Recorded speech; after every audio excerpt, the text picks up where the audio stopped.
Bekleyelim.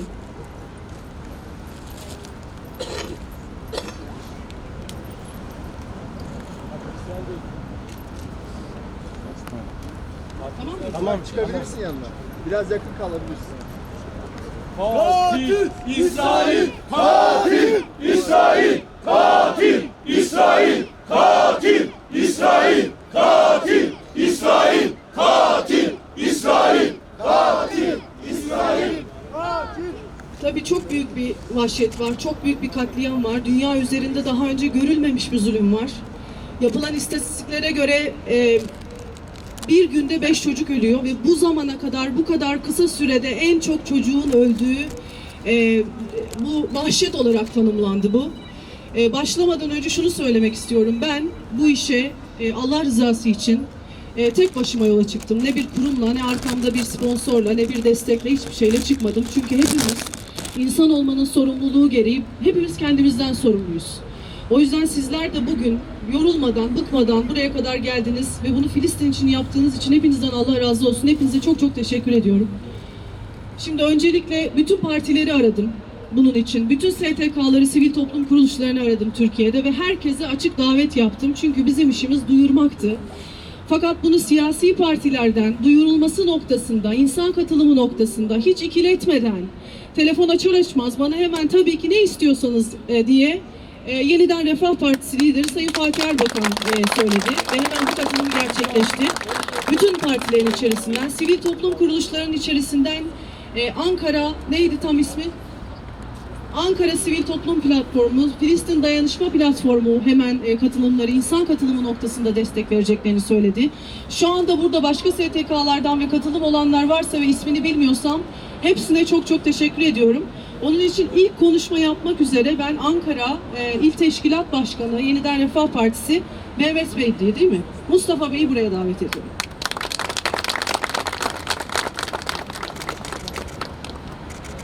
Selamünaleyküm kıymetli kardeşlerim.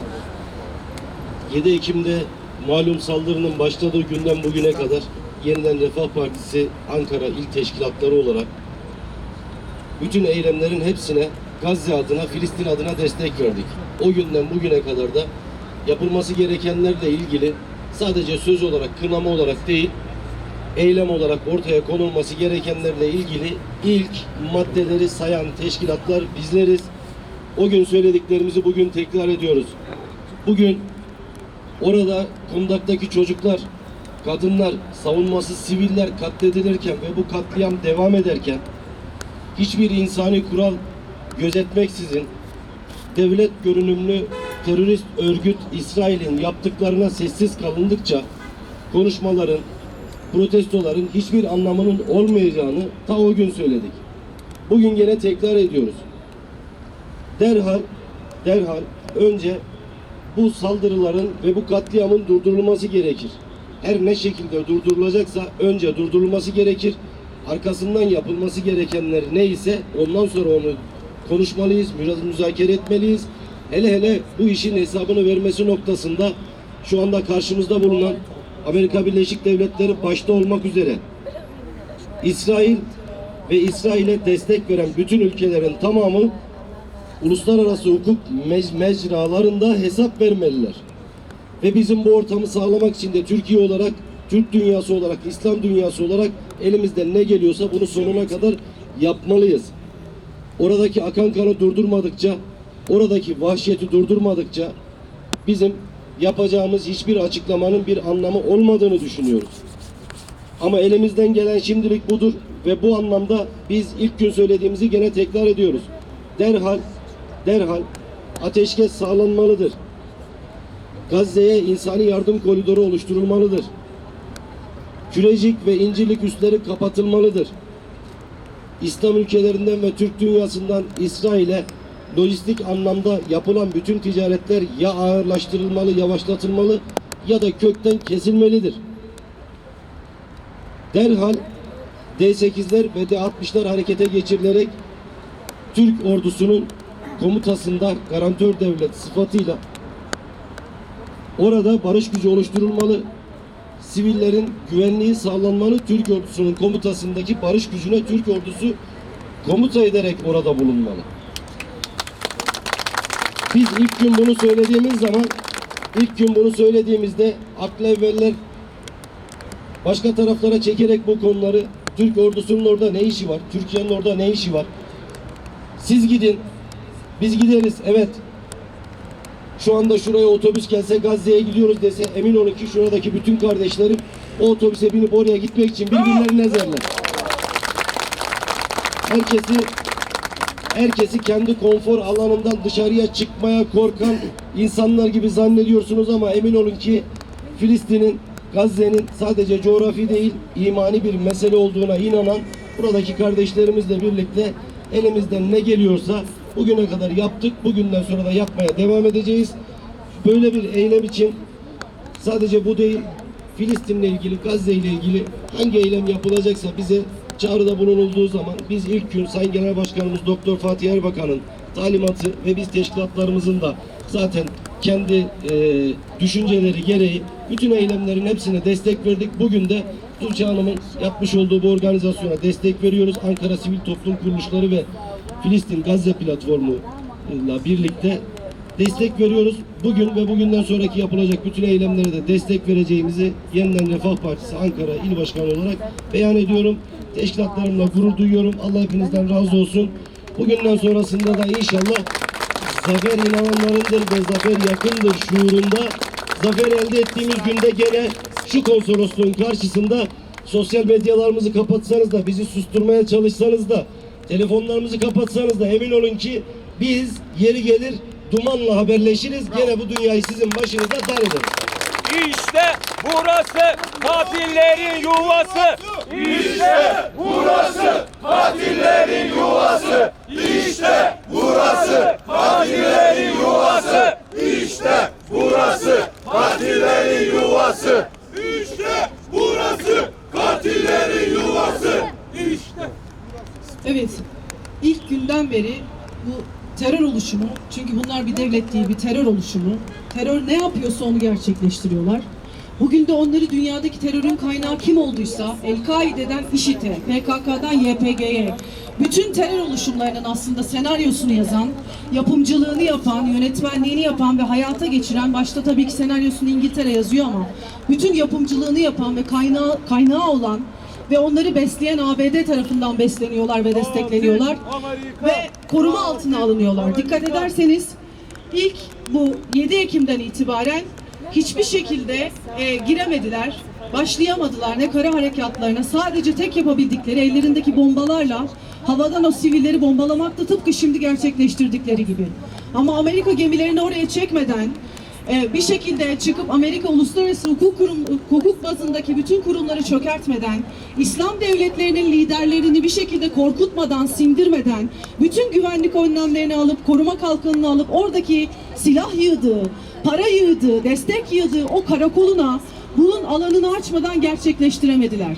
Dolayısıyla bütün bunu gerçekleştiren, aslında onun arkasında onu koruyan, aslında Siyonist oluşumun ta sanayi devriminden beri bunu Amerika'ya göç ettikten sonra önce Kızılderililere soykırım yapan, orayı katleden, oradaki insanları giden, işgal eden, topraklarını öldüren ve sadece oradaki yeraltı kaynakları için, sadece para için, tıpkı şeytanın gerçekleştirdiği gibi sadece kazanmak amaçlı oraya giden ve orada Kızılderilileri öldüren, Felluce'de Iraklıları öldüren, 1 milyon Iraklıyı öldüren, Afganistan'da kalkıp bütün 200 bin, yüz binlerce sivili katleden, Suriye'yi boşaltan, Suriye'dekileri katleden, bizim ülkemizdeki bütün oluşumları, PKK'yı bizim başımıza salan, ekonomileri dünyadaki yaptırımlarıyla güçsüzleştiren, aslında bütün bunun sorumlusu olan ABD yaptı. Ben şimdi soruyorum, ABD senin ne işin var? 10.000 kilometre öteden geliyorsun ve bu coğrafyada hak talep ediyorsun. Şeytan, ABD, katil, İsrail, katil, ABD, katil, İsrail, katil, ABD, Orta Doğu'dan defol. Ne yaptılar peki? İlk girdiler mesela 7 Ekim'den sonra gittiler, Hamas'ı mı yok edebildiler Filistin'in içerisinde? Hayır, sadece çocukları öldürdüler. Kalktılar, o çocukları tedavi edebilecek doktorları öldürdüler. O doktorları, hastaneye o çocukları taşıyacak ambulansları bombaladılar. Onu dünyaya haber yapacak bütün gazetecileri öldürdüler. Hamas'ı mı yok ettiler? Sen Hamas'ı yok edemezsin. Niye edemezsin biliyor musun? Çünkü sen bu acıyla, bu Filistin'de bu gerçekleşen şu anda hepimizin, dünyadaki gerçek Müslümanların, dini ırkı fark etmeksizin içinde insanlık kalmış, bütün vicdanı olan insanların bu acıyla birlikte 2023 Filistin devrimi olarak daha büyük uyanışını sağlıyorsun. Ve bunun üzerinden öyle bir şey doğacak ki... Hamas'a selam, direnişe devam. Hamas'a selam, direnişe devam. Hamas'a selam, Bunun üzerinden öyle bir şey doğacak ki dünya üzerinde, bu doğan seni de yutacak. Çünkü yıllardır, ve bunu kim yapıyor? Bakın çok dikkat edin. Yıllardır ne diyor bunlar kurulduklarından beri? Biz dünyaya insan hakları getiriyoruz. Biz dünyaya demokrasiyi getiriyoruz. Sizin ülkenizde insan hakları, demokrasi yok. O yüzden biz oralara giriyoruz. Biz demokrasiyi tesis etmek için giriyoruz deyip Felluce'de seyreltilmiş uranyum kullanıp bugün 2007 ile 2010 senesi arasında mutant çocukların doğmasına, kadınların düşük yapmasına ve sivillerin öldürmesine hepsine olanak sağlıyorlar. Nasıl insan hakları bu? Nasıl demokrasi bu? Sen insanlara artık bu Gazze'yi yaptığından sonra senin artık masken düştü. Sen artık yaptığın, gerçekleştirdiğin bütün bu suçların kaynağı olduğunu Gazze ile birlikte gösterdin. Çünkü orada bombalar yağdı, çocuklar öldü, bunun önüne geçmedin. Orada bir haksızlık var, önüne geçmedin. Orantısız güç var, önüne geçmedin. Masumiyet öldürdü, önüne geçmedin. İnsanlar aç bırakıldı, susuz bırakıldı, önüne geçmedin. Tam tersine oraya gidecek olan yardımları engelledin. Ateşkes çağrısı yapılırken Birleşmiş Milletler'de sen veto oyunu kullandın, Amerika Birleşik Devletleri. Ve bütün bu senin masken düştü ve senin bütün hakikatin göründü ve bu tüm belgeleriyle şu anda uluslararası hukuk nezdinde insanların gözünde, kendi vatandaşlarının başta olmak üzere, kendi kamuoyun başta olmak üzere bütün dünya kamuoyuna aslında bunun resmi şu anda çizildi. ABD artık bundan geri dönemez çünkü bu uyanış başladı ve bu uyanış er ya da geç onu da yutacak. Allah'ın izniyle.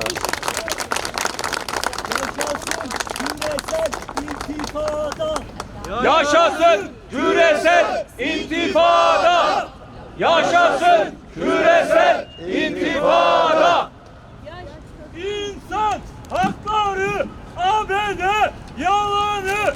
İnsan hakları ABD yalanı. İnsan hakları ABD yalanı.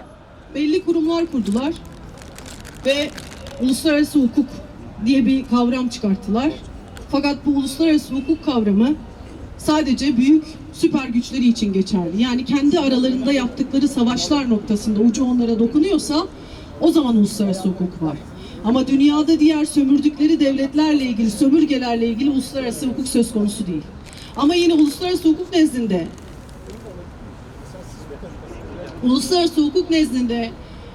bunu bir forma oturtmaya çalışıyorlar ve diyorlar ki İsrail burada, adını bile anmak istemiyorum, bir devlet olarak tanımak istemiyorum. Onu devlet olarak tanıyan sistemin bugün ne olduğunu görüyoruz. Bütün devletlere İsrail'in nasıl kabul ettirildiğini biliyoruz. Ama İsrail'e diyorlar ki İsrail meşru müdafaa hakkını kullanıyor. Sen hangi meşru müdafaa hakkını kullanıyorsun? Sen meşru değilsin ki senin meşru müdafaa hakkın olsun. Sen nerede meşrusun biliyor musun? Sen gitsene kovulduğun Avrupa'ya. Sen orada meşrusun. Sen o kovulduğun Avrupa'dan kovuldun. Onlar sana zulmettiler. Sen orada meşruydun. Dön onlara hakkını sor, biz de senin arkanda olalım o zaman. Ama sen o kovulduğun yerden, seni zulmedenleri arkana almışsın, seni öldürenleri, sana holokost yapanları, soykırım yapanları arkana almışsın, dönmüşsün burada mülteci olarak gelmişsin. Sen meşru değilsin, sen mültecisin. Ve geldiğin mülteci olarak yerde sana kucak açan Müslümanları, seni evine alan Müslümanları, o ahlaklarıyla sana ev sahibi olan Müslümanları gelmişsin, bombalıyorsun. Sen nerede meşrusun? Ve bu... Katil İsrail, işbirlikçi ABD. Katil İsrail, işbirlikçi ABD. İşbirlikçi de değil, onun koruması, onun kalkanı. ABD bugün İsrail'in arkasından çekilsin, İsrail hiçbir şey yapamaz. Bütün koruması o. Buradaki büyük sorumluluk, diğerleri kim? Diğerleri bu zamana kadar gördük. Meskun Mahal'de ne yaptıklarını gördük. O sınırdan hayaletlerle savaşıyoruz deyip geri ağlayarak sınıra gitmek istemediklerini gördük. Bütün dünyaya gerçekleştirdiklerini gördük. Onlar ancak ellerine silah verdiğiniz zaman, güç verdiğiniz zaman bir şekilde diğerlerinin üstünde, karşındakinde aynı güç yoksa onu ezebilirler. Onun dışında hiçbir şey yapamazlar. Korkak, ABD, terör, İsrail. Ve daha acısı orada çok büyük bir haksızlık var. O da ne? Çok orantısız bir güç var arkadaşlar. Ve daha da acısı şu anda orada Gazze'li halkın üzerinde dünyaya silahlarını tanıtıyorlar. Ve silahlarını pazarlamaya çalışıyorlar. Amerika Birleşik Devletleri'nin her gün vatandaşlarının cebinden her gün 10,4 milyon dolar çıkıyor o silahlar için her gün. ABD'ye bakın, kendi elinde sağlık sistemi yok vatandaşlarına vereceği. Altyapısı çökmüş. Bütün masrafını, bütün her şeyini silaha yatırıyor, oraya gönderiyor. Ve bunu uluslararası hukuk zeminine oturtmaya çalışıyorlar. Ve diyorlar ki, ne diyorlar? Şimdi ben size uluslararası hukuktan 2 tane sadece madde okuyacağım. Ve buradaki Gazze'nin haklılığını söyleyeceğim. Diyor ki, İnsan Hakları Evrensel Beyannamesi'nin girişinde eğer insan son çare olarak tiranlığa ve baskıya karşı isyana başvurmak zorunda bırakılmak isteniyorsa, insan haklarının, hukukun üstünlüğünü tarafından korunmasının şart olduğunu vurgular. Yani şimdi Gazze'nin üstüne gelen bu tiranlık ve baskı sonucunda aslında uluslararası hukuk onların hukukun üstünlüğünü korumak zorundaydı. Nerede bunların insan hakları beyannamesine uymaları? Nerede Birleşmiş Milletler'in raporları? Nerede bu protokoller? Nerede Cenevre Sözleşmesi? Hiçbirisine uyulmuyor. Müslüman ülkeler kan gölü oldu, kan gölü. Biz Avrupa, Müslüman ülkeleri kan gölü yaptı. İnsanlık onuru Siyonizmi yenecek. İnsanlık onuru Siyonizmi yenecek. İnsanlık onuru Siyonizmi yenecek. Allah kahretsin. Katil Avrupa Müslüman kanıyla geçiriyor. Katil Avrupa Müslüman kanıyla besleniyor. Hem Avrupa, hem Avrupa Birliği, hem ABD bunun dönecek ve hesabı bulacak. Artık hepsi ayyuka çıktı. Onun için ABD'nin bir an önce geri dönmesi gerekiyor. Bir an önce tekrar Birleşmiş Milletler'in bu insanlığı koruyan her şeyin tekrar tesis edilmesi gerekiyor. Filistin halkından özür dilenmesi ve onlara tazminatlarının ödenmesi gerekiyor. Ve tekrar onların haklarının onlara teslim edilmesi gerekiyor. Ancak böyle bu işten ABD kurtulabilir. Yoksa çok yakın zamanda, çok değil 5-10 sene sonra bu ABD'yi, bu uyanan bu direniş, Filistin direnişiyle birlikte bu dünyada gerçekleşen bu devrim ABD'yi de yutacak. Gerek kendi kamuoyundaki vatandaşlarından yutacak, gerek dünyadaki bütün kamuoyundan aslında onları da yutacak. Çünkü bu böyle kalmayacak. Artık her şey ayyuka çıktı. ABD'nin ne olduğu, kim olduğu, biz geçmiştekilere yetişemedik. Felluce'ye yetişemedik, Afganistan'a yetişemedik, Güney Afrika'ya yetişemedik. Bunların hiçbirisine yetişemedik. Çünkü böyle bir çağda değildik, böyle bir dönemde değildik, böyle bir zamanda değildik.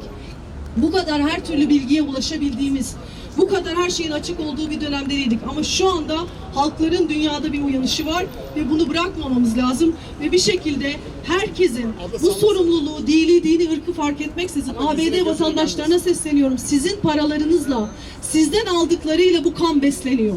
Kandan besleniliyor, insan kanından. Girdikleri bütün coğrafyalarda hem insan kanından besleniyorlar, hem de dünyanın kanı olan petrolünden, doğal gazından besleniyorlar.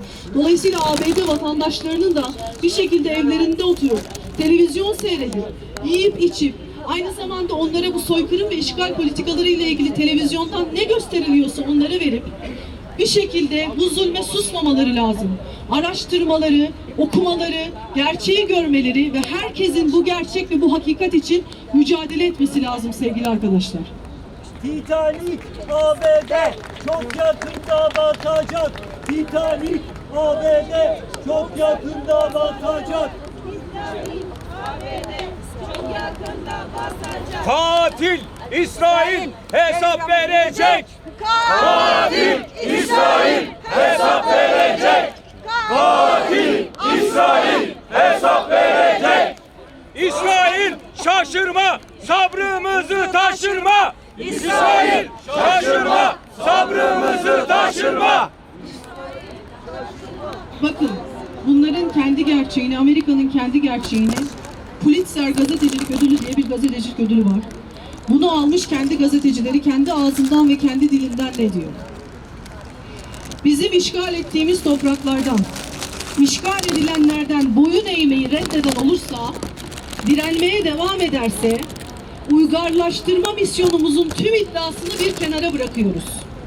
Gazze'de olduğu gibi bir katliam ve yıkım çılgınlığına başlıyoruz. Şiddetten sarhoş olacağız. Umursamaz bir gaddarlıkla öldüreceğiz. Canavarlara dönüşeceğiz. Bunun için mağdurları suçlayacağız. Herkesin övmeye doyamadığı o yalan ahlaki üstünlüğümüzü açığa çıkartacağız. Batı medeniyetinin temel gerçeğini ortaya koyacağız. Bu yüzden bizler dünya üzerindeki en acımasız ve en verimli katilleriz. Bunu kendi gazetecileri söylüyor. Kendi ülkesinden bir vatandaşları söylüyor ve gerçekleşiyor. ABD'nin ilk kurulduğu zamandan beri bu kadar büyük yalanlar içerisinde bütün coğrafyaları, yani dünyada bozgunculuk çıkartan, dünyadaki bütün dünyayı kana bulayan, bütün dünyanın kaynaklarını sömüren, sadece dünyada üsler kurmak için, ticaret yollarını ve yeraltı ve yerüstü kaynaklarını elinde bulundurmak için her şeyi kendine mübah gören, haksızlıktan beslenen bu zihniyet kurulduğundan beri dünyaya verdiği zarar, dünyaya verdiği karışıklık ortada. Artık bu şeytanın, bu negatifin, bu bozgunculuk çıkartan tarafına dur dememiz gerekiyor hep beraber. Ve şu anda bunu dünyada uyanan insanlar gerçekleştirmesi gerekiyor. Artık insanlığın dünyada hakim olması, bu tiranların, bu dünyayı sömürenlerin, dünyayı sadece kazanmak için her şeyi kendine mübah görerek bu bozgunculuğu çıkartanların hepsine insanlığın tarafının bir tekme vurması gerekiyor. Öyle ya da böyle Allah nurunu tamamlayacaktır. Öyle ya da böyle pozitif dünyada hakim olacaktır. Öyle ya da böyle artık bu direniş başladıktan sonra bu durdurulamayacaktır. Ama ABD, ne kadar ABD, İngiltere, onun etrafında toplanmış olan AB, şu anda bundan ne kadar erken dönüp bu ateşkesi sağlayıp bir şekilde Filistinlilerin haklarını Filistinlilere verirse ve tazminatını öderse, o zaman bu onlar için de çok iyi olur. Çünkü artık ABD ile Joe Biden aynıdır. İkisi de yaşlıdır, ikisi de titrektir, ikisi de ölmek üzeredir, ikisi de huzursuzdur, ikisinin de gidişi, devrilişi yakındır. Ya Allah, Bismillah, Allahu Ekber. Ya Allah, Bismillah, Allahu Ekber. Ya Allah, Bismillah, Allahu Ekber. Bakın bir şey söyleyeyim mi? Bu coğrafyada Allahu Ekber ne demek? Allahu Ekber, Allah en yücedir, en büyüktür, tektir. Her şey onun yönetimindedir. Her şey onun kontrolündedir. Bütün dünya yaratan odur. Allahu Ekber diyor. Ama Allahu Ekber'i ne yaptılar? İşte yine bu ABD ve etrafında bu Siyonist oluşumla beraber şeytanın uşakları kendi kurdukları terör örgütlerinin hepsinin diline vererek bir şekilde bu onlar tarafından söyletilerek her Allahu Ekber diyenin kendini patlatacağını, her Allahu Ekber diyenin terörist olacağını insanlara aşıladılar. Bütün dünyaya bu İslamofobiyi aşıladılar. Aslında Allah en büyüktür ve bu sistemin sahibi Allah'tır. Tabii ki Allahu Ekber. Allahu Ekber. Allahu Ekber. Allahu Ekber. Ve o Allah ki bizden sevgiyi yaymamızı, şefkatin ve merhametin tarafında olmamızı, insanlığın tarafında olmamızı, yemek, içmek, gezmek, eğlenmek, oyun ve eğlence dünyası olsa da bu dünyaya gerçekten neden geldiğimizi hatırlamamızı, onun nurunu tamamlamak için bu negatifi yenmemiz gerektiğini, bunun için kendimizden başlayarak bunun sorumluluğunu ele almamız gerektiğini bizlere söyler. Negatifin tarafında olmamızı değil, onun emri bize budur. İnsanlığı yayındır, barışı yayındır, pozitifi yayındır. Savaşmayın, barışa götüründür. Bir şekilde mazlumları koruyundur. İşte biz bu yolda ilerleyeceğiz. Biz ne gerekiyorsa bununla ilgili bütün dünya halkları olarak aslında bunun dini, ırkı fark etmez. Allah hepimizin Allah'ı. Kim neye inanmak istiyorsa inanabilir. Biz böyle bir coğrafyada yaşıyoruz. Böyle dinin mensuplarıyız. Biz kimseyi zorlayamayız. Biz sadece tebliğ edebiliriz. Biz sadece doğruları söyleyebiliriz. Ondan sonra kimsenin inancına karışamayız. Biz böyle bir toplumuz. Ama bu doğrultuda Filistin için gerçekten hepimizin çok büyük bir mücadele vermesi ve bu ateşkesin sağlayana kadar durmamamız gerekiyor. Ve bununla ilgili hiçbir şekilde korkmamamız gerekiyor. Ve bu duruşu bu şekilde devam ettirmemiz gerekiyor sevgili arkadaşlar. Sağ ol, Allah razı olsun. Mücahit Erbakan, mücahit Erbakan! Mücahit! Erbakan! Mücahit! Erbakan! Mücahit! Siyonist köpekler hesap verecek! Siyonist köpekler hesap verecek! Siyonist köpekler hesap verecek! Siyonist köpekler hesap verecek! Siyonist köpekler hesap verecek! Adın ne senin? Meryem. Öyle ne düşünüyorsun bu kadar böyle insanlar bağırıyor şu anda? Kaç yaşındasın sen? 5,5 yaşındasın. Maşallah sana. Ne düşünüyorsun böyle büyükler bağırıyor? Böyle burada. Biliyor musun ne yaptığımızı sen burada? Biliyor musun? Biz böyle senin gibi çocuklara bir şey olmasın. Çocuklara zarar gelmesin. Bizden sonra siz bu dünyada böyle mutlu yaşayın, güzel yaşayın, huzurlu yaşayın. Savaşlar olmasın, hep güzellikler olsun diye konuşuyoruz. Güzel mi yapıyoruz sence? Yapıyoruz. Senin adın ne? Omniya, maşallah sen ne misin? Maşallah sana. İyi misin? Sen ne düşünüyorsun? Bilmiyorsun tabii yerim ben sizi. Oy güzeller. Hadi geçin bakalım annelerinizle. Çocuklar ölürken sessiz kalınmaz. Çocuklar ölürken sessiz kalınmaz! Çocuklar ölürken sessiz kalınmaz! Çocuklar ölürken sessiz kalınmaz! İşte burada bizim çocuklarımız, bizim evlatlarımız rahat nefes alabiliyorlarken biz onların ne yiyecekleriyle, ne giyecekleriyle, okul dertleriyle, onlarla bunlarla uğraşırken şu anda Gazze'de vahşice işkence gören ve vahşice öldürülen çocuklar var. Her şey bir kader dahilinde gerçekleşiyor tabii ki. Bir kaderin de bir planı var ve kader plandan asla sapmaz, bu devam edecek. Ama daha fazla çocuklar dünyada daha fazla katledilmesin diye. Çünkü şimdi bunlar durdurulmazsa bunlar bu vahşeti işlemeye devam edecekler. Niye? Peygamber Efendimiz Hazreti Muhammed sallallahu aleyhi ve sellemin bir hadisi şerifi var. Hepiniz biliyorsunuzdur. Müslümanlar ve Yahudiler harp etmedikçe kıyamet kopmayacak ve öyle bir dönem gelecek ki gargat ağacı hariç bütün ağaçlar gel arkamda Yahudi var, ey Müslim, ey Allah'ın kulu diyecek ve gel öldür diyecekler.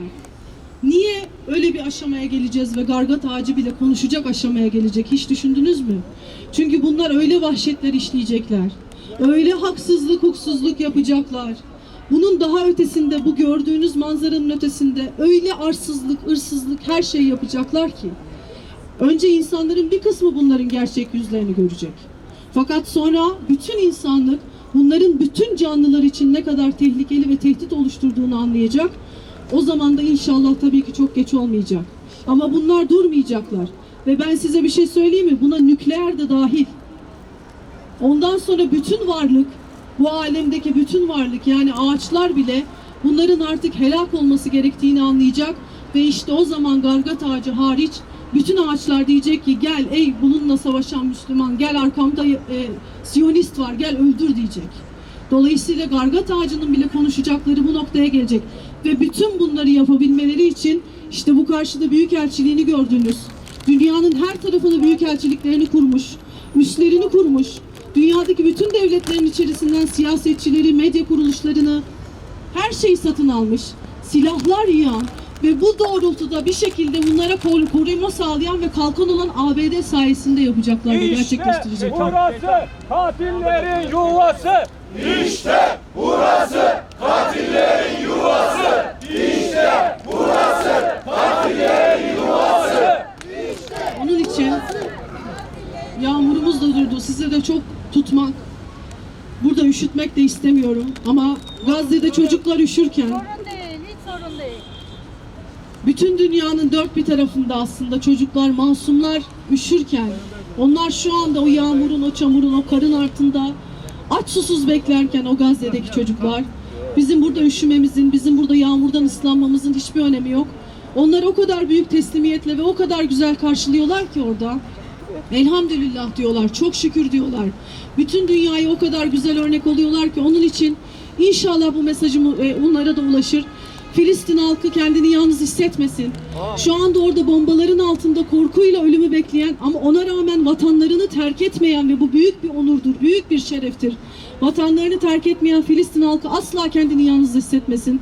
Türk halkı, bu coğrafyadaki insanlar onların yanında ve bir şekilde bu ateşkes sağlanana kadar da durmayacak. Bunu bilsinler isterim.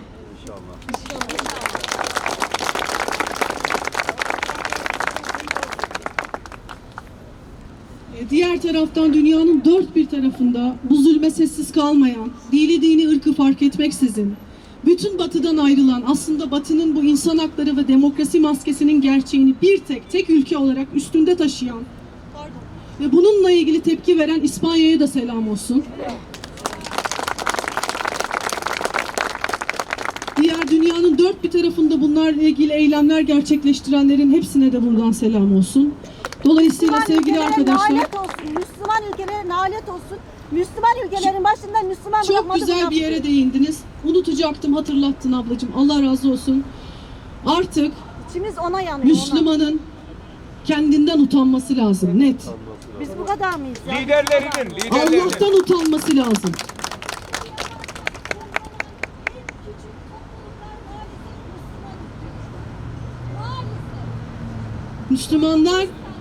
Müslümanların utanması lazım. Çünkü neden biliyor musun? Allah bize ne olacağını Kur'an-ı Kerim'de bildirmiş. Bu misyonu boşuna Müslümanların üzerine vermemiş. Bize çok güzel bir görev verilmiş, çok kutlu bir görev verilmiş ve bu görevin farkına varmamız lazım. Artık İslam ülkelerinin, İslam halklarının, İslam devletlerinin, İslam liderlerinin bir araya gelip birlik olup hatta kendi ordusunu kurması lazım. Artık dünyada İslam'ın uyanması lazım. Bunu devletler yapamıyorsa bizim yapmamız lazım. Dolayısıyla ben de bu doğrultuda hazır yeri gelmişken bunu da size buradan haber vereyim. Dünyada İslam, Allah izin verirse önümüzdeki süre içerisinde İslam Kadın Teşkilatı'nı kuracağım. Çünkü İslam Birliği Avrupa değil, İslam Birliği Avrupa değil, İslam Birliği. Çünkü şu anda bu dünyada, bu dünyanın İslam kadınının şefkatine, merhametine, bu örneklerini işte Filistin'de de gördüğümüz ama dünyanın dört bir tarafında olan gerçek Allah'ın kullarına, gerçek müminlere İslam kadının şefkatine ve merhametine ihtiyacı var. İslam'ı işte bu ABD'nin başında olmak üzere arkasında Yahudi sermayesini ve lobisini, bu Siyonist lobisini barındıran bunlar yine öyle bir gösterdiler ki dünyada İslam sadece İslamofobiymiş gibi anlaşıldı bu zamana kadar. Artık bu Filistin'le birlikte başlayan bu direnişle birlikte bu negatif akımlara karşı dünyadaki bütün İslam kadınlarının bilimden sanata, ev hanımlarından annelere fark etmeksizin birlik halinde bir teşkilat kurmamız ve buna göre birlik olmamız ve birlik halinde hareket etmemiz lazım. Tek olan sadece Allah'tır. Biz birlik halinde hareket edeceğiz ve o birlikten tekliğe gideceğiz inşallah hep beraber. Allahu Ekber! Allahu Ekber! Allahu Ekber! Allah hepinizden razı olsun. Hepiniz buraya kadar geldiniz, katıldınız, emek Sana da teşekkür verdiniz. ederiz. Allah razı olsun. Temsil ediyorsun. Umarım sesimiz buradan bütün dünyaya gider. İnşallah. Umarım bütün dünyada bir şekilde gerçek aslında protesto edilmesi gerekenin, gerçek gücün, arkasında duran o gerçek gücün ve onlara destek verenlerin ABD olduğu anlaşılır. Ve bir şekilde kendi kamuoyu başta olmak üzere bütün kamuoyundan ABD'ye çok ciddi bir tepki gelir ve ABD'yi o terör oluşumunun arkasından çeker ve Gazze'de ateşkesin sağlanması noktasında, uluslararası hukuk noktasında bir hareket gerçekleştirebiliriz. Bitirmeden şunları söylemek istiyorum. Bizler asla bu yürüdüğümüz yolda, verdiğimiz bu mücadelede taşkınlığa başvurmayacağız. Asla onlara benzemeyeceğiz. Gerektiği yerde savaşacağız, gerektiği yerde barışacağız. Bir Müslümana yakışır şekilde ahlaklı olarak doğru bir biçimde gerçekleştireceğiz bunların hepsini. Yanlış yapmayacağız. Bununla ilgili Allah bizden ne istiyorsa, bize ne emrediyorsa bunu gerçekleştireceğiz. Başta da söylediğim gibi şefkatin, merhametin, insanlığın, barışın, adaletin, hakkın, hukukun, güzelliklerin ve en önemlisi de masumiyetin yanında olacağız. Ve o masumiyetin korunması için de elimizden ne geliyorsa Ölmemiz gerekiyorsa öleceğiz. İtibarsızlaşmamız gerekiyorsa itibarsızlaşacağız. Ve hiçbiri bunun umurumuzda olmayacak. Çünkü bu acı, geceleri uyuyamıyoruz. Bu acı bizi durdurmuyor ve bu acı bizi susturmuyor. Bu acı inşallah başta Müslümanlar olmak üzere bütün dünyayı, bütün insanlığı uyandırsın. Rabbime emanet olun. Allah'a emanet olun inşallah. Sen de Allah'a emanet. Savaş değil soykırım, katil Amerika. Savaş değil soykırım, katil Amerika. Savaş değil Hepinize söylüyorum. soykırım. ABD'nin bayrağı aşağıda dalgalanıyorsa bizim bayrağımız gökyüzünde dalgalanıyor. Herkes oradan da bakabilir. Ta gökyüzüne bayrağımızı koyarız ve oradan da indirmeyiz o bayrağı. Filistin'in ne bayrağı gökyüzündedir. Bundan haberiniz olsun. Tamam kardeş.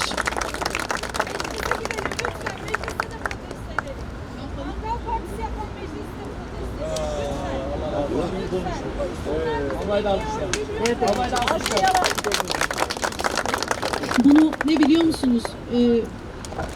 Bu siyaset üstü bir şey. Bizim bakmamız, bizim görmemiz gereken meclis zaten milletvekilleri olarak biz hepimiz bizi temsil etmek üzere herkes kendi partisi noktasında oraya gönderdi. Bizi temsil etmeleri noktasında biz hepsini seçtik ve oraya gönderdik. Artık sorumluluk da, vicdan da, Allah'a verecekleri hesap da. Çünkü onlar sadece kendi iradelerini taşımıyorlar, kendi sorumluluklarını taşımıyorlar. Temsil ettiği halkın da sorumluluğunu taşıyacaklar. Biz o iradeyi artık onlara verdik. Bundan sonrası onların vicdanına, onların kendi iradelerine, onların kendi doğrularına kalmış. Herkes bu sistemde kendinden sorumlu. Herkes hesabını Allah'a verecek. Sen bu işle ilgili doğru duruşu gerçekleştiriyor musun? Biz gösteriyoruz. Bu siyaset üstü bir şey. Bu insanlıkla alakalı bir durum. Siyaset üstü bir şey bu. Biz yapmamız gerekeni yapıyoruz. Sesimiz zaten Allah duyurursa, Allah izin verirse ulaşması gereken yere ulaşır. Değiştirmesi gereken herkese her şeyi bir şekilde değiştirir. Bizim niyetimiz belli. Herkes kendinden sorumlu. Allah razı olsun.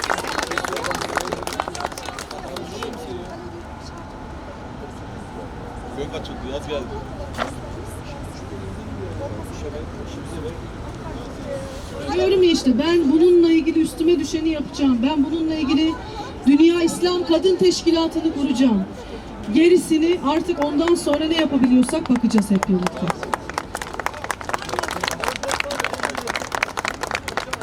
Boykot yapmaya devam edeceğiz.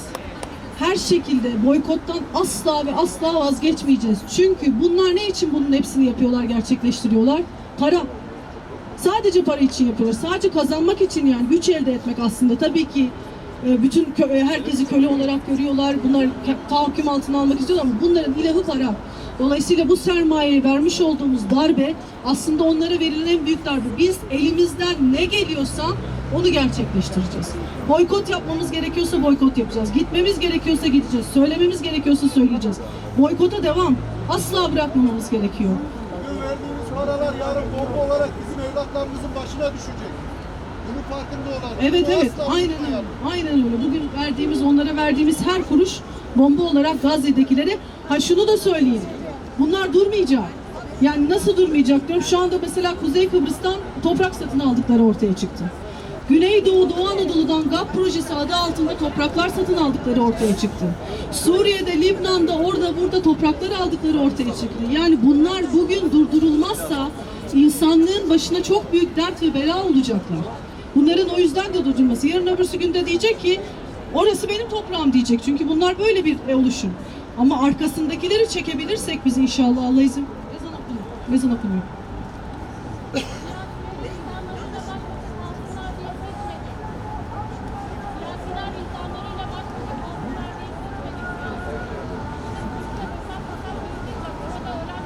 Ezan bitsin cevap vereceğim. Ezan bitsin.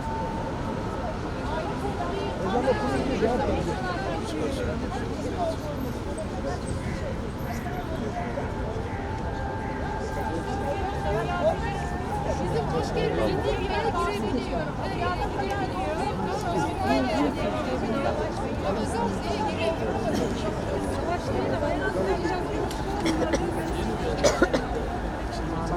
Üç gün önce mangal yapmadık. Savaş yapamıyoruz. Bu ne?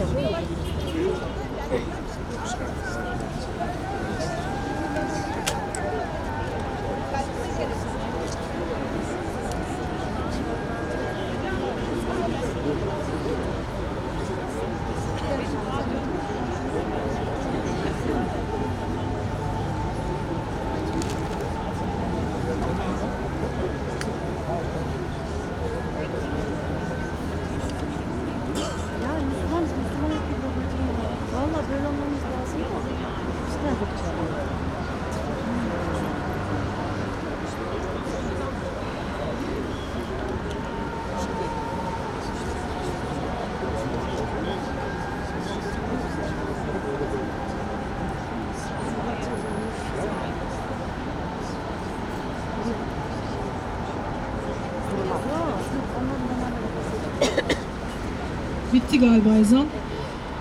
Toparlayalım. Bu ufaklık bir tane şiir okumak istiyormuş. Onu hep birlikte dinleyelim, olur mu? Bir dikkat. Zeytin Dağı'na çıktık, bir baktık şehre. Sanki cennetten bir parça konmuştu yere. Kanatlanıp süzüldük, kuşlar misali. Haykırdık dağ taş ve tüm evrene. Kudüs bizimdir, bizimdir. Aksa bizimdir, bizimdir. Hazinemizdir.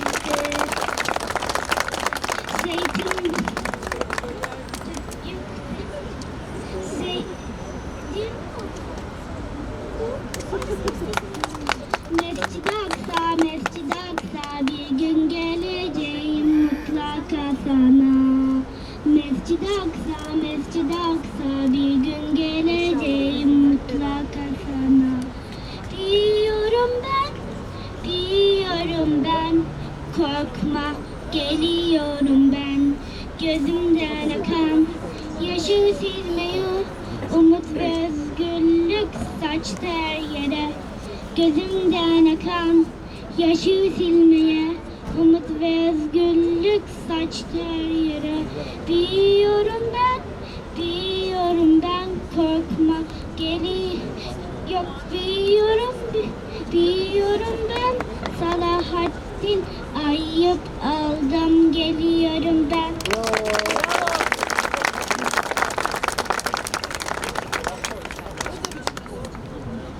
Katil İsrail, Filistin'den defol. Katil İsrail, Filistin'den defol. Katil İsrail, Filistin'den defol.